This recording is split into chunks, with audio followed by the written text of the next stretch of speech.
Okay, so everyone freaking out about housing prices going up again. But here's what actually happened that nobody talking about.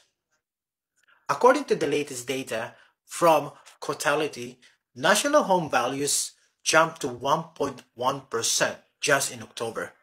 That's 6.1% over the year. Fastest pace in more than 2 years. All capital cities saw price rises. Perth leading, Brisbane close behind. But here's where it gets wild. The spring auction just hit records over 3,250 auction in 1 week alone. And it's basically a war between two groups. First home buyers trying to get into the market and investor trying to build their wealth. Not to be fair, the Reserve Bank own data show investor borrowing is increasing way faster than leading to people who actually want to live in the house. Like 5 years ago, investors were a quarter of new loan. Now, almost 40%.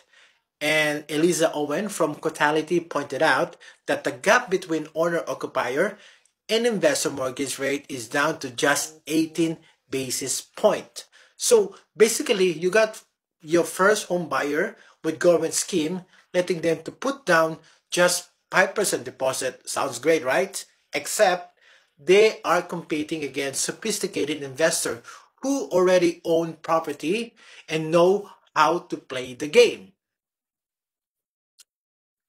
Melbourne mortgage broker George Samius literally said, and I'm paraphrasing here, buying a house to live isn't actually how people are getting in right now.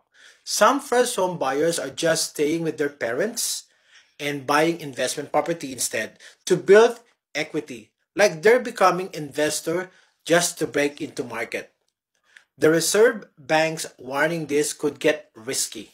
They said investor activity tends to drive housing price up more than owner occupiers. And if this keeps going, it could lead to a bigger market correlation later. And yeah, Melbourne Cup day rate cuts pretty much off the table now because inflation came into higher than expected.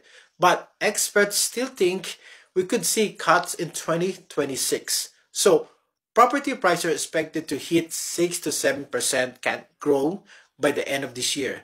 Next year, maybe 4 to 5%.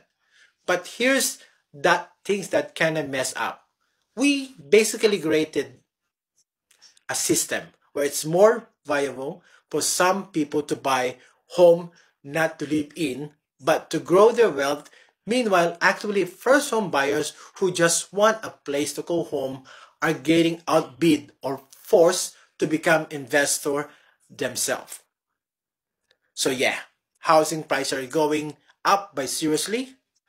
Are we even talking about the real issue here?